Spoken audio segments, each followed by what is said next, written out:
नमस्कार दोस्तों, स्वागत है आपसी ऑनलाइन एडा फर्स्ट स्टडी चैनल पर। फिर से दोस्तों आपसे ये भी आज 69,000 को लेकर साथ में दोस्तों बात करेंगे जूनियर शिक्षक भर्ती को लेकर, खंड शिक्षा अधिकारी परीक्षा को लेकर, साथ में बीईओ परीक्षा को लेकर, साथ में जैसा कि आपको पता है बीएड परीक्षा होने वाली है। इन सभी की दोस्तों जो अपडेट हम कवर करने वाले हैं। 69,000 भर्ती के अंदर 4 200 कोर्ट ऑर्डर अपलोड हो गए हैं। कोर्ट ने दोस्तों इन मुद्दों पर क्या क्या आदेश दिए इसके बारे में बात करेंगे। साथ में 69,000 भर्ती के कट ऑफ मुद्दे के ऑर्डर के बारे में भी हम बात करने वाले हैं। तो वीडियो को लाइक और शेयर करना बिल्कुल ना भूलें, साथ में चैनल को सब्सक्राइब कर लें और बेल आइकन को दबा लें, जैसे कि आपसे को लेटेस्ट वीडियोज नोटिफिकेशन मिलते हैं। चलिए दोस्तों वीडियो शुरू करते हैं। सबसे पहले दोस्तों मैं आपसी को बताना चाहूँगा 69,000 के संबंध में तमाम कोर्ट ऑर्डर दोस्तों यहाँ पे अपलोड हुए हैं। तो सबसे पहले दोस्तों आपको दिखाना चाहूँगा आंसर की केस के अंदर जो कल सुनवाई हुई थी, उसके बाद दोस्तों जो कोर्ट ऑर्डर आप सभी के सामने आ चुका है 6/8/2020 का दोस्तों कोर्ट ऑर्डर है। इसके अंदर स्पष्ट तौर पे लिखा है दोस्तों, अगर बात करें एजी सर के बारे में, उनकी तरफ से बहस की गई, बहस के साथ उनकी तरफ से बताया गया कि जितने भी दोस्तों पेटिशनर है सभी को दोस्तों यहाँ पर जो नोटिस भेजा जाएगा, और नोटिस भेजने के 2 हफ्ते का समय मांगा था, जैसा कि मैंने आप सभी को बताया था। उसी क्रम में दोस्तों आपको यहाँ पर देखने के लिए मिला है, तो उनको यहाँ पर अलाउ किया गया था। अलाउ करने के बाद में दोस्तों अगर बात करें आज की डेट के अंदर इसकी दोस्तों जो है यहाँ पे लिस्टेड भी किया गया था, जो कि दोस्तों आप यहाँ पे देखेंगे 154/2020 आप सभी के सामने 7/8/2020 दोस्तों आज का जो ऑर्डर है, जिसके अंदर लिखा हुआ दोस्तों अगर बात करें जो सीएम एप्लीकेशन नंबर है उसके अकॉर्डिंग दोस्तों यहाँ पे जो स्टे वैकेशन को लेकर मतलब एप्लीकेशन जो है प्रोवाइड की गई थी, उसी का में दोस्तों आप यहाँ पे देखेंगे इशू नोटिस ऑन रेस्टोरेंट, मतलब एक और दोस्तों आप यहाँ पे देखेंगे जो सीएम एप्लीकेशन नंबर 44,936 और पिछला जो था दोस्तों वो था 44,937। इन दोनों के ऊपर दोस्तों जो नोटिस है वो इशू कर दिए गए हैं। तो ऐसे में अगर बात करें आंसर की केस के अंदर जो नोटिस की मांग की गई थी, उसी क्रम में दोस्तों आपको यहाँ पे देखने को मिला है। अब आंसर की जो सुनवाई होगी 2 हफ्ते बाद होगी, मतलब मान के चलिए 20-22 के बाद ही देखने के लिए मिलेगी इस महीने के। तो ये तो दोस्तों बात जो थी आंसर की को लेकर, जो कि आज की डेट के अंदर 3 दोस्तों जो कोर्ट ऑर्डर है वो अपलोड हो गए। वही दोस्तों अगर हम बात करें कल की डेट के अंदर दोस्तों एक और सुनवाई लगी हुई थी, जैसा कि दोस्तों मैंने आप सभी को बताया था एमआरसी को लेकर, जहां पे दोस्तों आपको पता है जयदीप माथुर सर की तरफ से बहस देखने के लिए मिली। उसके बाद दोस्तों क्या हुआ ये भी मैंने आप सभी को बता दिया था।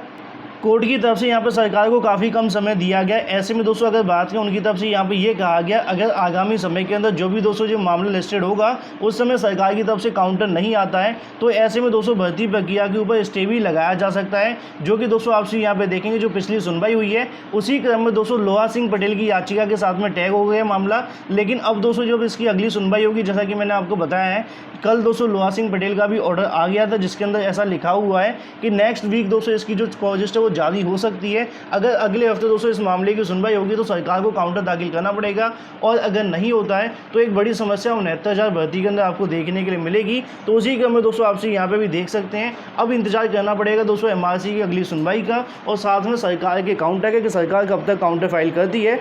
दूसरी तरफ दोस्तों आप सीखो होता है पेपर रद्द को लेकर दोस्तों कल भी सुनवाई देखने को मिली, आज भी सुनवाई, मतलब दोस्तों मामला लिस्टेड था, सुनवाई नहीं हो पाई। कल की दोस्तों अगर बात करें कल काफ़ी नीचे मामला लगा हुआ था, अब ऐसे में दोस्तों आज भी मामला लगा हुआ था, लेकिन आज और भी ज़्यादा नीचे था। तो ऐसे में मैंने आप को पहले बता दिया था कि इस केस का नंबर नहीं आएगा। तो एज इट इज़ दोस्तों यहाँ पर देखने के लिए मिला है पेपर रद्द की सुनवाई को लेकर आज भी सुनवाई नहीं हो पाई है। इस वजह से दोस्तों इसकी जो अगली तारीख जो भी जब भी लगेगी आप सभी को बता दी जाएगी कॉजेस्ट के अनुसार। लेकिन कहीं ना कहीं दोस्तों आप सभी को पता है कि मामला बहुत ज़्यादा बार लिस्टेड तो हुआ लेकिन सुनवाई नहीं हो पाती है। ये दोस्तों बात जो है सभी मुद्दों के बारे में। अब हम बात करते हैं 69,000 कट ऑफ मुद्दे के ऑर्डर को लेकर। जैसा कि दोस्तों आप सभी को उम्मीदें देखने के लिए मिली कि सेकंड वीक के अंदर 69,000 कट ऑफ मुद्दे का जो ऑर्डर है वो सुना दिया जाएगा। लेकिन ऐसे में दोस्तों बेंच नहीं बैठ रही, और बेंच ना बैठने की वजह से आपका जो केस है वो भी यहाँ पर दोस्तों लिस्टेड नहीं हुआ। अब 10 तारीख को दोस्तों मैंने आपको पहले बता दिया बेंच नहीं बैठ रही थी, लेकिन ऐसे में 10 तारीख की सप्लीमेंट्री कॉजेस दोस्तों जारी होगी तो आपको बताया जाएगा। उम्मीद ऐसी है कि जब बेंच ही नहीं बैठेगी तो इस केस की सुनवाई नहीं होगी। दूसरी तरफ दोस्तों अगर बात करें 11 तारीख की जो कॉजेस्ट है वो जारी हुई है, लेकिन जजेस की अभी जारी नहीं हुई है। अगर दोस्तों 11 तारीख को आपकी बेंच बैठती है तो संभावना हो सकती है कि आपका ऑर्डर आ जाए। लेकिन अगर 11 तारीख को दोस्तों आपकी बेंच नहीं बैठेगी तो बिल्कुल सिंपल सी बात है कि उस दिन भी आपका जो ऑर्डर है वो नहीं आएगा। तो यहाँ पे भी दोस्तों आप सभी देख पाएंगे, आपको देखने को मिलेगा रेगुलर की बात करें, चैम्बर की बात करें, या फिर दोस्तों रिव्यू या क्रिएटिव की बात करें, इन सभी की दोस्तों जो कॉजेस्ट है वो जारी हो गई है। लेकिन मिसलेनियस जो दोस्तों जज की कॉजेस्ट होती है वो अभी तक दोस्तों यहाँ पर जारी नहीं हुई। तो ऐसे में अगर बात करें तो यहाँ पे रेगुलर हियरिंग की दोस्तों कॉजेस की अगर बात करें जजेस की दोस्तों यहाँ पे आप सभी देखेंगे उमेश ललित सर बैठ तो रहे हैं, लेकिन इसके अंदर आपका जो मामला है वो नहीं है।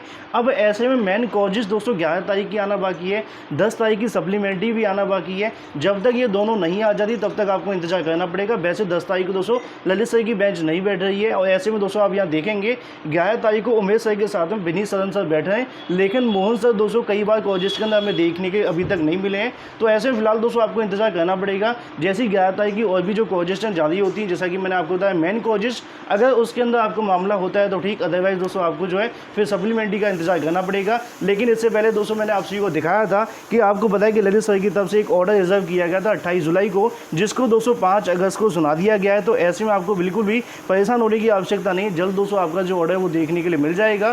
फिलहाल दोस्तों ये तो बात जो थी 69,000 की कॉजेस्टों को लेकर, जो कि दोस्तों आप सभी के सामने, बाकी दोस्तों जो भी अपडेट होगी आप सभी को प्रोवाइड कर दी जाएगी। वहीं दोस्तों अगर बात करें बीएड प्रवेश परीक्षा के बारे में 700 खंड शिक्षा अधिकारी परीक्षा तिथि को लेकर, जैसा कि लगातार 200 अभ्यर्थी इसके बारे में पूछते हुए दिखाई दे, लगातार 200 अभ्यर्थी के मन में संशय है कि इन परीक्षाओं को यहाँ से स्थगित करवा दिया जाए। लेकिन दूसरी तरफ आपको बताया कि सरकारों की तरफ से बात करें या फिर दोस्तों अगर बात करें जो एग्जाम कंडक्ट कराने जा रहे हैं उनकी तरफ से इसको लेकर दोस्तों कोई फैसला देखने के लिए नहीं मिल रहा है। ऐसे में दोस्तों मैं आप सभी को बताना चाहूँगा कि शासन स्तर पर इसको लेकर ऑफिशियल नोटिफिकेशन जारी होते हुए दिखाई दे रहे हैं प्रदेश के अंदर, जहाँ पर जिला वाइज ये बताया जा रहा है कि 9 तारीख को जो कि बीएड प्रवेश परीक्षा होने वाली है उसके लिए स्पेशल वाहन चलाए जाएंगे। तो ऐसे में दोस्तों आवागमन बंद रहेगा, लॉकडाउन जारी रहेगा, लेकिन यहाँ पर दोस्तों वाहनों को चलाए जाने को निर्देश जारी हो रहे हैं। तो ऐसे में मान के चलिए कि बीएड प्रवेश परीक्षा अपने समय पर ही होगी, क्योंकि यहाँ पर ज़्यादा समय नहीं है और सरकार की तरफ से अनुमति मिलने के बावजूद तो ऐसे में परीक्षा स्थगित होने की संभावना काफ़ी ज़्यादा नहीं होगी। हालांकि दूसरी तरफ लगातार दोस्तों इसका जो विरोध है वो किया जा रहा है बीएड प्रवेश परीक्षा को लेकर बात करें या फिर दोस्तों खंड शिक्षा अधिकारी को लेकर। तो ऐसे में खंड शिक्षा अधिकारी पर दोस्तों अभी संशय बन सकता है, क्योंकि आप सभी को पता है 16 तारीख को परीक्षा होगी। अगर दोस्तों यहाँ पे 9 तारीख को कुछ होता है या कोई समस्या मिलती है तभी दोस्तों 16 तारीख को आपकी परीक्षा स्थगित मान करके चलिए। तो ऐसे में जो बीएड वाले अभ्यर्थी या फिर खंड शिक्षा अधिकारी वाले अभ्यर्थी लगातार पूछ रहे हैं उनको बताना चाहूँगा कि सरकार की तरफ से बिल्कुल दोस्तों मंशा साफ है कि दोनों परीक्षाएं दोस्तों अपने समय पर आयोजित कराई जाएंगी। इसको लेकर फिलहाल दोस्तों आपसे परेशान बिल्कुल मत होइए। लगातार विरोध प्रदर्शन तो किया जा रहा है, लेकिन इसके बारे में दोस्तों अगर बात करें जिले वाइज जो नोटिस है वो जारी कर दिए गए हैं, जहाँ पर दोस्तों शासन की तरफ से निर्देश दिए जा रहे हैं कि अभ्यर्थी आवागमन के लिए यातायात के साधन चलते रहेंगे। तो ये तो दोस्तों बात होती है बीएड और साथ में अगर बात करें खंड शिक्षा अधिकारी परीक्षा तिथि के बारे में। वहीं दोस्तों अगर बात करें जूनियर शिक्षक भर्ती के बारे में, कल दोस्तों एक वीडियो के माध्यम से मैंने आप सभी को बताया था, जहां पर दोस्तों आपके सामने जुलाई देखने के लिए मिल रहा था, लेकिन वो असल में जुलाई का नोटिफिकेशन नहीं था, वो अगस्त का था, क्योंकि उसके अंदर जो मांग की गई थी वो दोस्तों 6 नवंबर 2015 के बाद जितनी भी नियुक्तियाँ देखने के लिए मिली हैं उसके बाद की थी। सबसे पहले इसको लेकर जो मांग हुई थी वो 24 जुलाई को थी। तो ऐसे में 6 जुलाई तो हो नहीं सकता था, लेकिन कहीं ना कहीं अधिकारियों की गलती की वजह से ऐसा देखने के मिला था।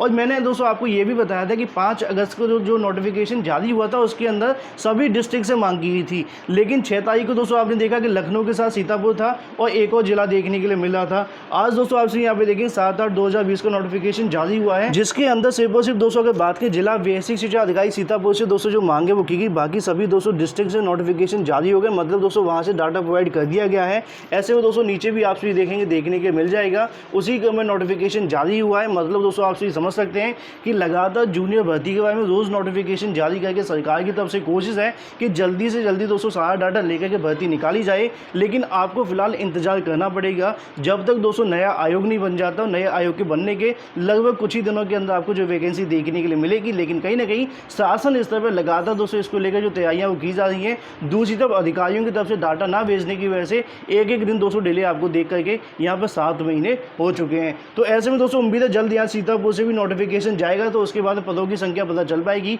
बाकी जो भी जैसी भी अपडेट होगी लगातार आपसी को डेटा फर्स्ट चैनल के माध्यम से मिलती रहेगी। Thank you for watching this video.